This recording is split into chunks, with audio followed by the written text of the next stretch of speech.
nimuze murebe iwacu urukundo rurakeba. ako kaziki mwakumvishe mwokabyaramwe agaci akaziki gusa karaganisha ku kiganiro tugiye kuganira uyu munsi wa none. Reka mwiyumvire. Iwacu urukundo rurakeba. Yes, twatangiye. Turahera ku bakobwa. Umukobwa akenshi iyo yagiye mu rukundo turabizi neza ko sajya abwira uwo yakunze ko yamukunze. Oya, araripfana. N'ababikora ni bakeya, reka mbyite gutyo. Rumwe twahawe n'umukiza umubyeyi udukunda, runtera kuririmba ntakire ejuru cyane. Ababikora ni bakeya kandi nago mbeshye uko ni ukuri kwihamimagazeho ababikora ko bagenda bakabwira abo bakunda bakababwira urukundo rwabo biyumvamo. Ishimwa nyagushimwa kuko wankuye ahakomeye, nimuze murebe iwacu urukundo rurakeba. Hanyuma rero reka mabwire ngo umukobwa wakunze iyo yakunze byanga byakunda akwereka uko agomba kuba yakuba hafi, ariko ntabwo yakubwira ko agukunda. Oya, urwo rukundo ntarwonze rwose umukobwa yivugiye ko yakunze. Gusa ku rundi ruhande bikunda kuba inzitizi cyane kuko wa muntu utabasha kuvuga ko yakunze byanga byakunda ariboha.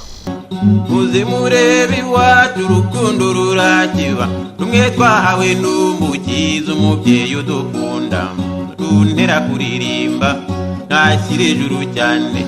Hanyuma rero iyo yiboshye nabwire uwo yakunze ko yamukunze cyangwa se amufitiye urukundo, byanga byakunda umutima we nago ujya utuza habe na gatoya, kuko uhora utera cyane. Yewe niyo mubonye hafi ndavuga wa wundi umukobwa yikundiye ubunahereye ku bari cyangwa se n'abategarugori kuko bose barakunda, ariko ni ukuvuga ngo umutima we aba wuboshye kandi kugira ngo azawubohore ntibijya bipfa koroha. Ishimwa nyagushimwa kuko wankuye ahakomeye, dore urwo rukundo urwo Yesu yankunze, dore urwo rukundo nirwonge mbabwira ngo murusabe namwe maze mwibonera amahoro. Tangire mwige kubwira abahungu ko mubakunda. Mutangire mwige kubwira abahungu ko mubakunda, kuko nimutababwira ko mubakunda muzakomeza mwivunira imitima yanyu y'ubusa. Then dore ko iyo ubwiye umuhungu ko umukunda nawe yari afite agatima kareshereshe ku buryo umushitiye gato yahitaza byanga byakunda mujya mu rukundo. Yewe ndagira nababwire ko umukobwa yavugiye ko akunda umuhungu urukundo rwabo ruraramba. Hanyuma rero reka tugende ku musore. Dore urwo rukundo urwo Yesu yankunze, dore urwo rukundo nirwonge mbabwira ngo murusabe namwe maze mwibonera amahoro. Tugaruke ku muhungu rero.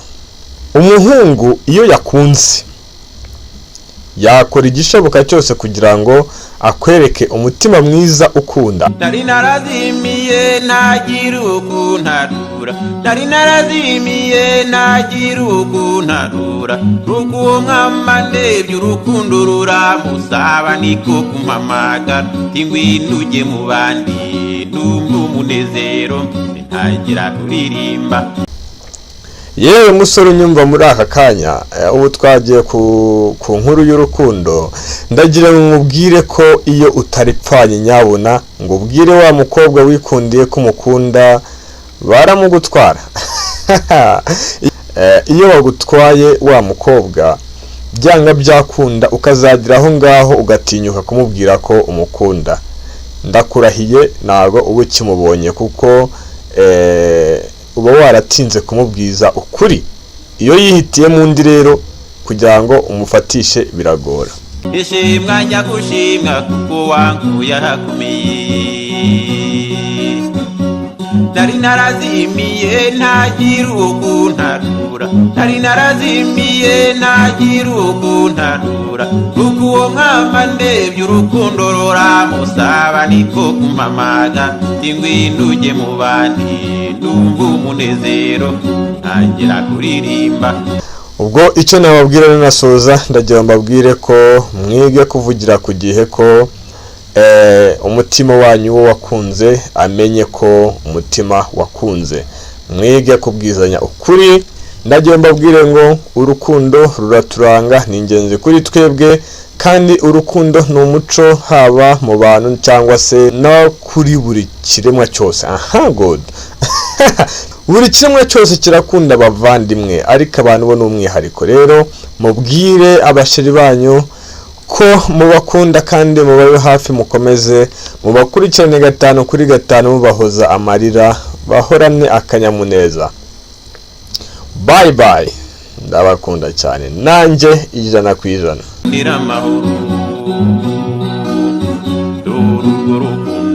Urwo Yesu yankunze, urwo rukundo nirwo njye mbabwira, umurusabe namwe maze mwibonera amahoro, mwibonera amahoro, mwibonera amahoro, mwibonera amahoro, mwibonera amahoro.